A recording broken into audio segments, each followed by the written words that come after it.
Over here, please. Mr. President, on the war that you haven't solved yet, the Ukraine-Russia situation, have you now locked in a meeting? And can you explain, just a few weeks ago at UNGA, you said that Ukraine could possibly win the war and Well, they could. They could still win it. I don't think they will, but they could still win it. I never said they would win it. I said they could win. Anything can happen. You know, war is a very strange thing. A lot of bad things happen, a lot of good things happen. If you look at the Middle East, I would say prior to us hitting Iran so hard, we could have never made that deal because you would have had a dark cloud over the Middle East when we took out their nuclear capability, which was one of the great military maneuvers of all time. It was flawless. You saw that. Yeah. Those magnificent B-2s. I mean, that was a flawless move that was done by some very talented people, headed up by Pete and everybody else, and our great generals, and General in particular, Raisin Kane. We did a great job. And when that happened, everything was different, and we were able to get a deal.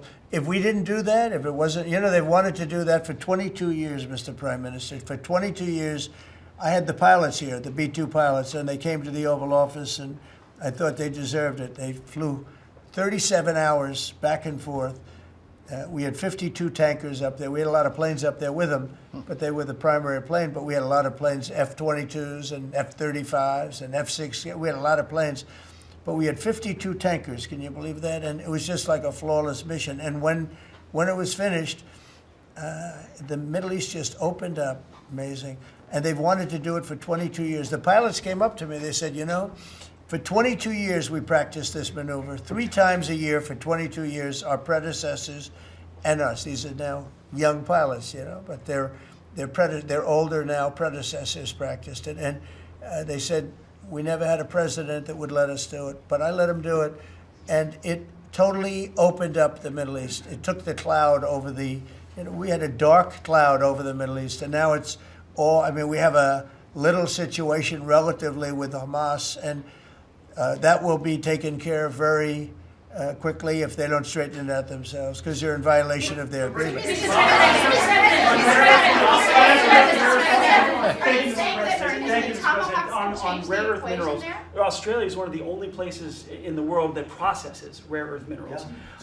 Could there be an agreement? China has 90% of the processing. Could there be an agreement over processing rare earth minerals with Australia? Sure, yeah. That's what we're doing. It's part of the agreement. Part of the agreement.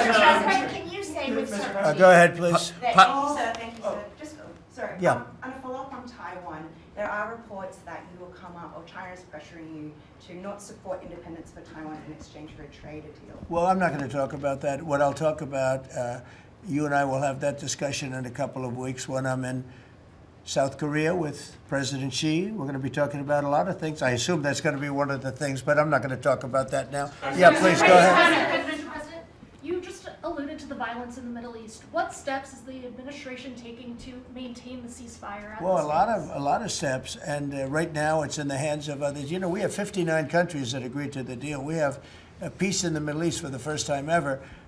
We made a deal with Hamas that, you know, they're going to be very good, they're going to behave, they're going to be nice, and if they're not, we're going to go and we're going to eradicate them if we have to. They'll be eradicated, and they know that.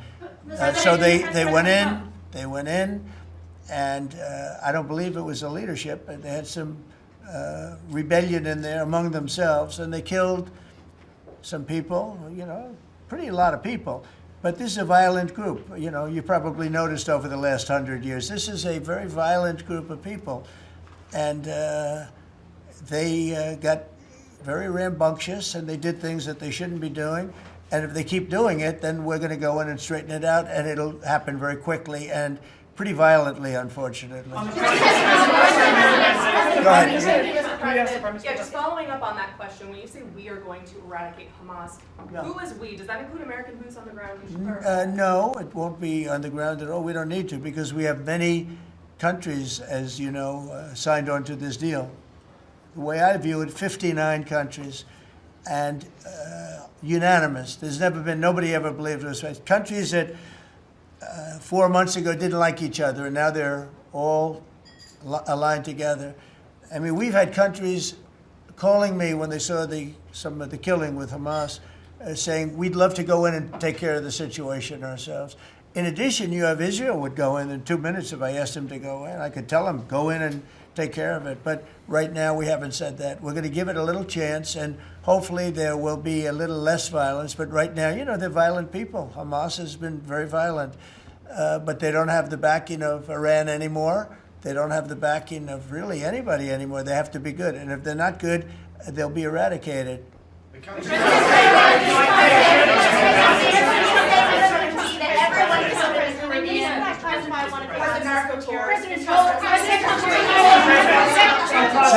Were any innocent civilians killed in the Caribbean, Mr. President? Not you.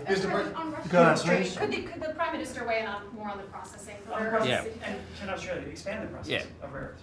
Absolutely we can, and we have the capacity to do so, and part of this deal is very specific, $8.5 billion pipeline. There'll be $1 billion contributed from Australia and the United States over the next 6 months with projects that are immediately available.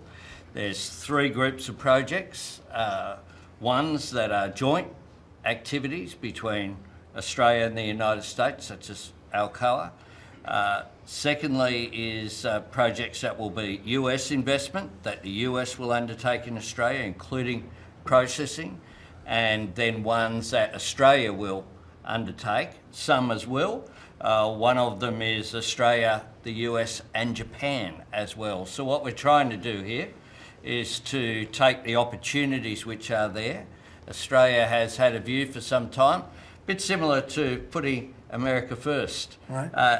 Our plan's called A Future Made in Australia, which is about not just digging things up and exporting them, but how do we make sure that we have across the supply chains with our friends being able to benefit, seize those opportunities. So we certainly see part of what this is about isn't just digging things up, it's also about processing, including the joint ventures between Australia and the United States. Can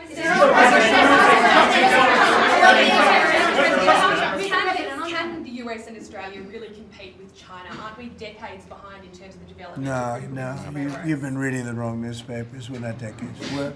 We are way ahead of China militarily, the United States. We're way ahead of them in every form of military, other than they're building a lot of ships, and we'll have that started.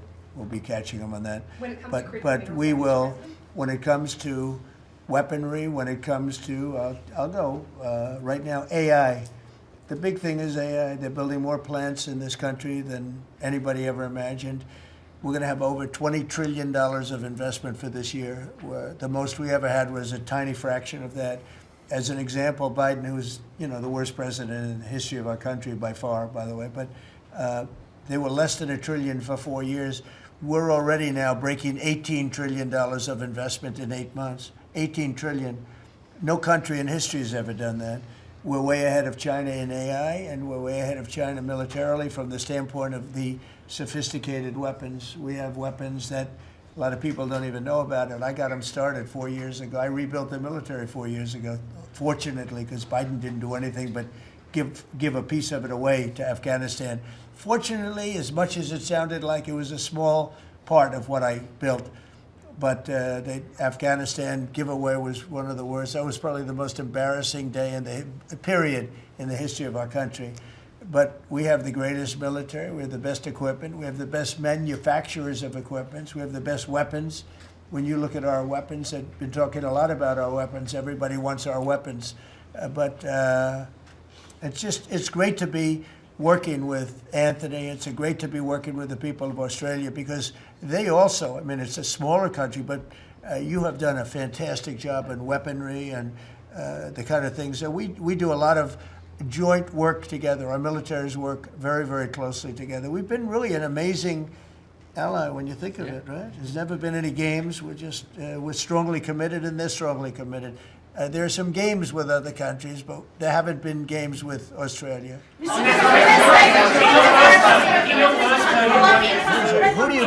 Where do you come from? I'm from Australia. Who are you The with? Sydney Morning Herald. Nasty guy. Go ahead. Oh, sorry, I was just going to ask a question. All right, go ahead. On your first term, you worked with 2 Australian Prime Ministers, Scott Morrison and Malcolm Turnbull. You might remember.